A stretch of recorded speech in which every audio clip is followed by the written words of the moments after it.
Foundations of Pharaonic Mathematics by R.A. Schwaller de Lubicz from the Temple of Man. So this information is among the hardest to effectively articulate for me. It's actually articulated perfectly well in this book by Schwaller de Lubicz, but still the language is dense and scientific and philosophical, so bear with me. However, the reason why I'm making this video, and I'm probably going to make a series of these videos on the way the pharaohs used to think about science, math, and the universe, because this is really the foundations of Western civilization, in my opinion. And a great deal of it has been lost. And you can see that this information has been lost by following our modern science, which has gone astray and sort of forgotten to keep in mind the role of nature in us and our ability to perceive nature. So, all right, so here we go. This is the foundations of pharaonic mathematics. Basically, this is the building blocks of the universe. This is called the mystical number. It deals with duality and unity. The number 1 is only definable through the notion of number 2. Multiplicity is what reveals unity to us. That is, our comprehension of things exists only through what we might call the original fractioning into parts and the comparison of these parts to one another, which is but the enumeration of the aspects of unity. For this reason, a definition of the creative function is possible only when we speak in terms of fractioning and is posing the hypothesis of division of unity, the cosmic source. If the original unity were considered to be composed of parts, the results would then precede the cause. Now, our judgment, our intelligence, that is, our psychological attitude towards this problem is precisely that of the result wanting to judge the cause. So right there he is basically saying, hey, remember when doing science that we ourselves are a part of nature, and thus we ourselves are a part of the variables that make up the experiment that we're doing, or the experiment that we set up. Goethe also talked about this in his studies on light and on gravity and on mass and on the universe, and so did his one of his pupils, Rudolf Steiner.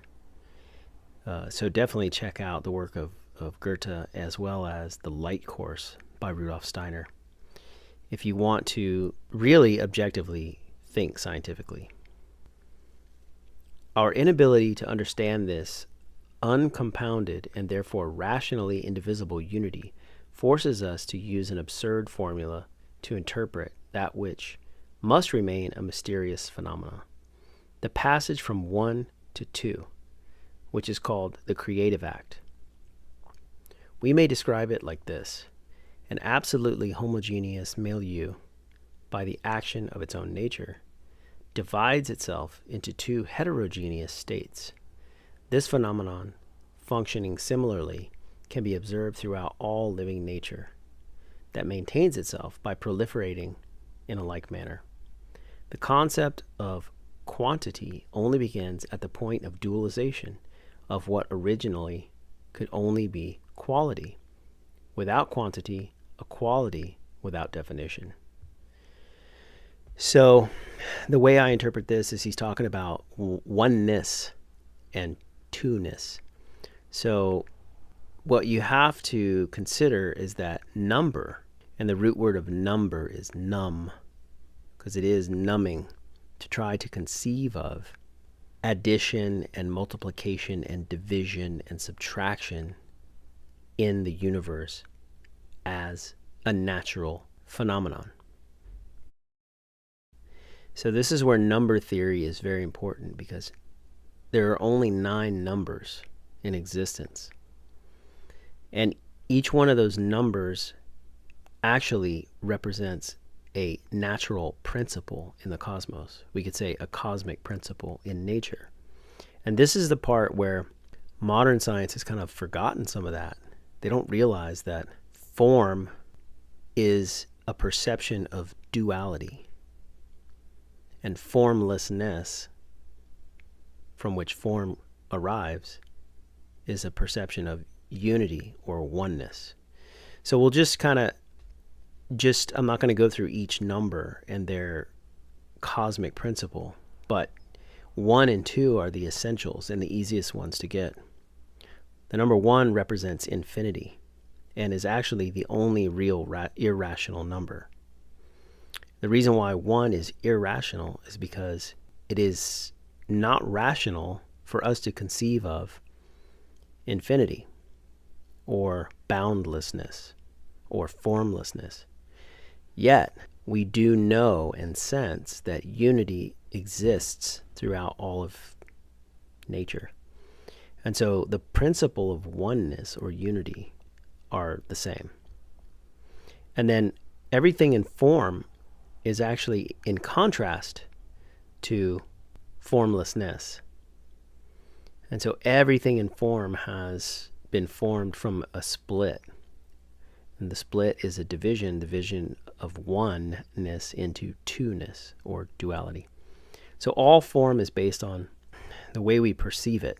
So we can only perceive forms through light and shadow, right? So you can't see anything unless it is casting a shadow, which means the light in which hits a form actually reveals it to us because of the darkness that it creates.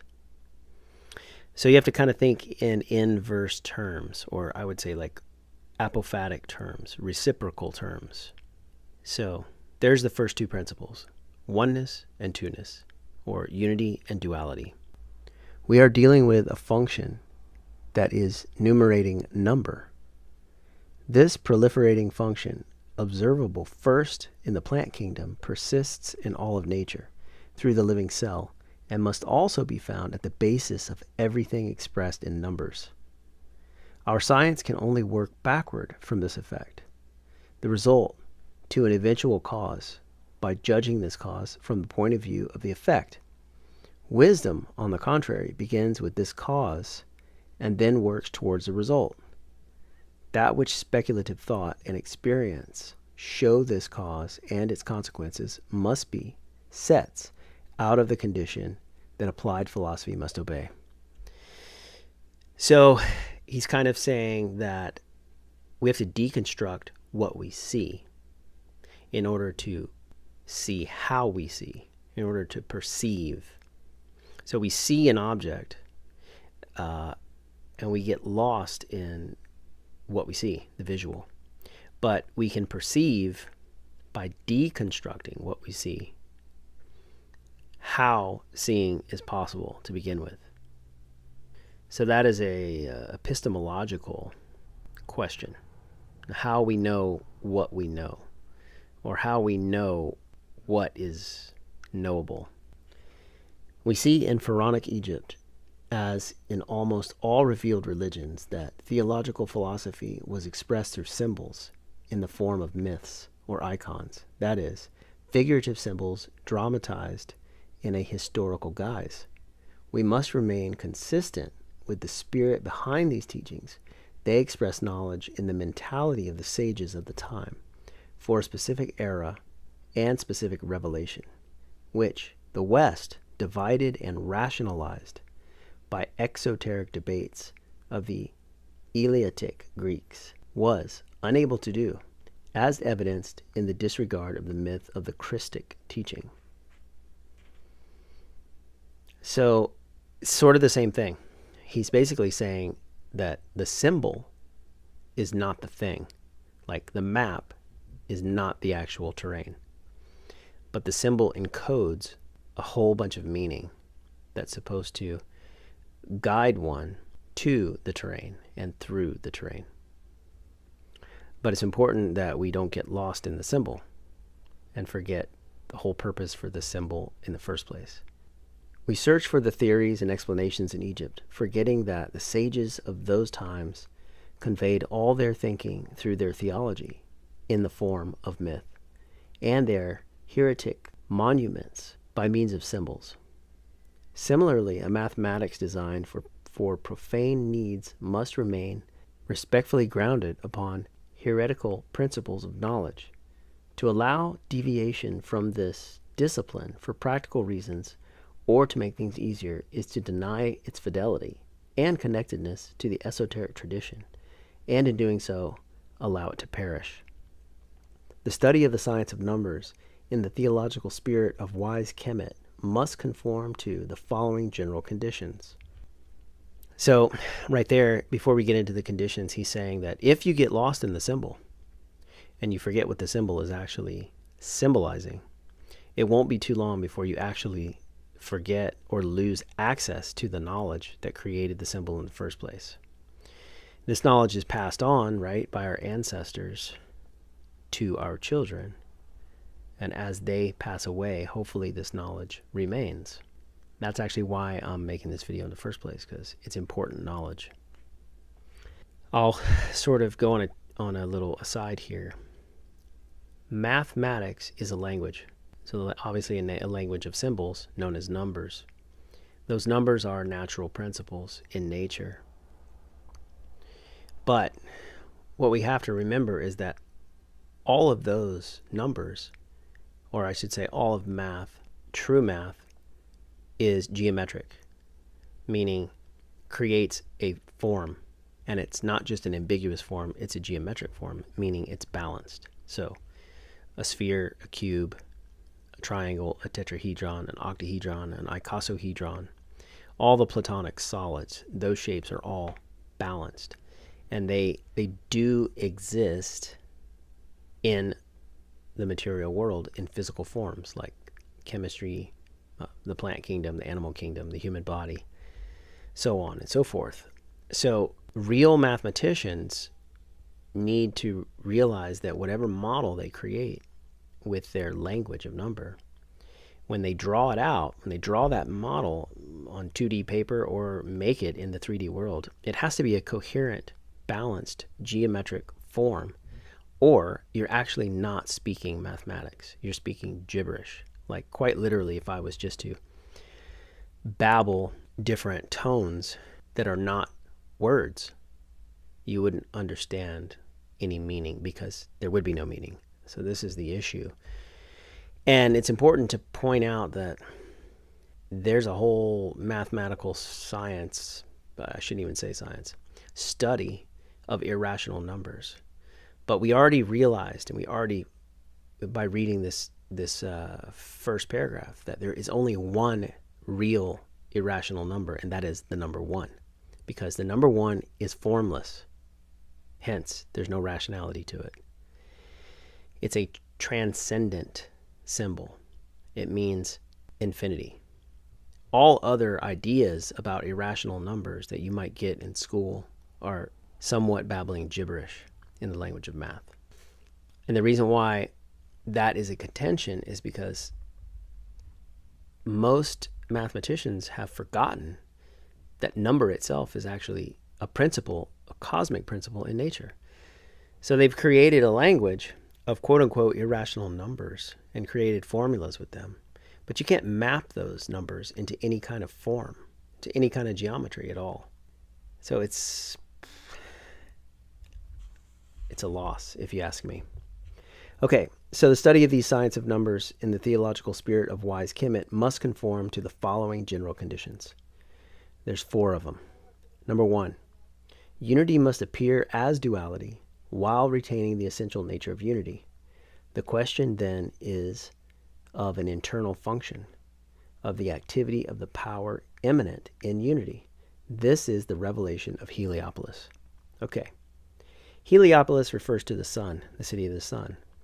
The reason why this is the revelation of Heliopolis is because the sun represents everything that we can possibly see or perceive through sight. Because without sunlight or without light, like I said before, there is no visual perception. You need that light and shadow in order to see. And so this first principle of unity must appear as duality while retaining its essential nature of unity is exactly the split between oneness and two-ness. In the principle of duality, we have both light and shadow, so we can see a form. But in unity, we just have perceived expansiveness, infiniteness. So that's what this first principle is that unity and duality must appear together, meaning that duality comes out of unity, meaning that form comes out of formlessness. All right, number 2. That which in relation to the thing is as yet nothing must become something, therefore must become a ternary. And ternary means 3. Since we find this ternary to be the final result of any analysis, this is the revelation of Memphis. So Memphis is another city in Egypt that represents the Trinity, or the ternary. And this is the cosmic principle of number 3. And the way I understand the ternary, or 3, or the Trinity, is we're starting to build form, right? So a single point in space represents almost nothing. But 2 points, you can draw a line between them. And now you have a plane, a flat plane. And then, of course, the 3rd point represents another plane in a perpendicular fashion to the first plane. So you have, say, a cross section and a vertical section connected together. And now you're able to perceive beyond 2 dimensions. So it takes 2 dimensions modeled in order to perceive the 3rd. And it takes 3 dimensions modeled in order to perceive the 4th. So these are epistemological issues, perceptual issues, cognitive issues, awareness issues. So 1 creates 2, 2 creates 3. 3 is represented by the triangle, or the pyramid, or the tetrahedron, which is also a symbol for fire, meaning that it is a principle that self-perpetuating. It motivates itself for the purpose of continuance. Notice that these principles are related not only to number and nature, but the Egyptians put them into their cities. They built spiritual temples that encode mathematical principles so that we would never forget them. This was one of their ways of passing down this information to us. So you have Heliopolis and Memphis. Number 3, that which results from the activity must be 2. That is, it must be able to multiply itself, since 2, or the dual principle, is the principle of multiplication, and everything is sustained by this principle. Thus, it is no longer only a question of pure quality, but also of form, a quantified quality. That's important there. It's a quantified quality. So it's both quality and quantity in one principle or in one form. This is the revelation of Hermopolis, also known as Kimenu. So the way I understand this 3rd principle is it's really about multiplication. So when we look at growth, fecundity, or genesis, that's really all knowledge falls into how do we exist each moment after each moment continually. This is known as genesis, and this is what gestation is about. So this principle of 3 of the Trinity is this self-perpetuating fire, which is our you could say it's our energy, but it's really life itself. It's life energy, life force. And the reason why this is important is because very few people really contemplate how we exist moment by moment, how time is even perceived by us, how we grow cell by cell, chemical by chemical, meal by meal, and breath by breath. moment by moment for a lifetime. And there is a principle according to the pharaohs. And these pharaohs, just so you know, these are pre-dynastic Egypt. This is not Akhenaten and King Tut. This is way before that. This is before the pharaohs were taken over and corrupted, politicized, bought, infiltrated. So this is the early pharaonic thinking, which was a much more spiritual civilization than later Egypt. Number 4, the fourth principle. Consequently, the result must be at the same time a revelation of that which is both arithmetic and quantitative, and a quantitative relationship of things to each other, and geometric, the function of growth of the thing in itself. This is the Theban revelation. So there's the last city, Thebes, or Theban. Okay, so this one's a little hard for me to understand, but the way I think I understand it is once you're able to perceive the fire, the ternary, then you can move on to the fourth one, which is quadrivium, how the number 4 actually wraps things up nicely in a perfect square. So a perfectly balanced, all right angles symbol of, or a symbol that encodes quality, quantity, growth, and then perpetual growth. So it says it's both arithmetic and quantitative relationship of things to each other. So it's both math, which is quantity, but it's also the relationship of the numbers to other numbers. So it's the relationship between 4-ness, 3-ness, 2-ness, and of course 1-ness. And that is all represented by the square. These affirmations are functional. They have a vital universal character. Their application or expression through numbers encourages us to regard them as denominators of active powers, not as arithmetic values. Proportions proceed from them, but are not causal. Okay, this is a very hard part to get. The abstract part is that even though the symbols of each number are cosmic principles, he's saying that they express the original cause, but they are not causes in themselves. I'll just leave that like that, because I don't know how to go further into that. It is thus that the golden number or sacred number, designed by the symbol phi to the fourth power, is to be regarded as a creative or separating power.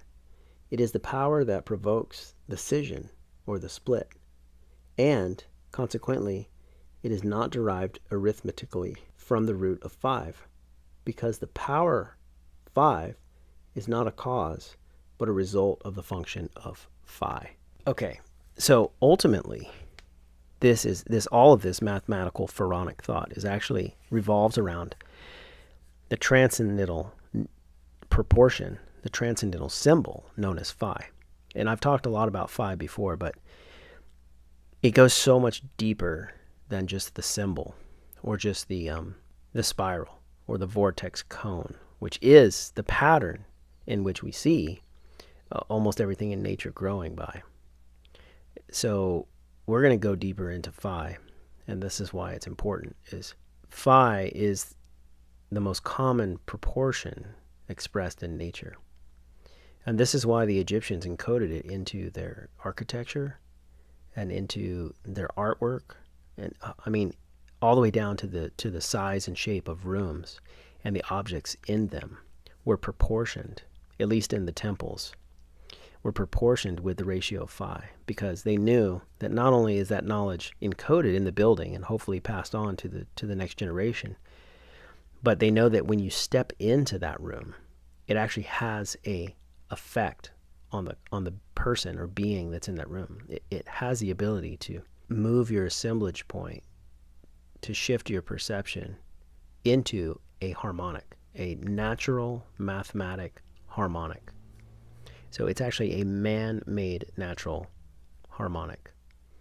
And nature makes these harmonics constantly, all the time, but this is man discovering the harmonic and then building it into a sacred space, and then putting himself in that sacred space in order to move into a sacred awareness or a sacred self-consciousness.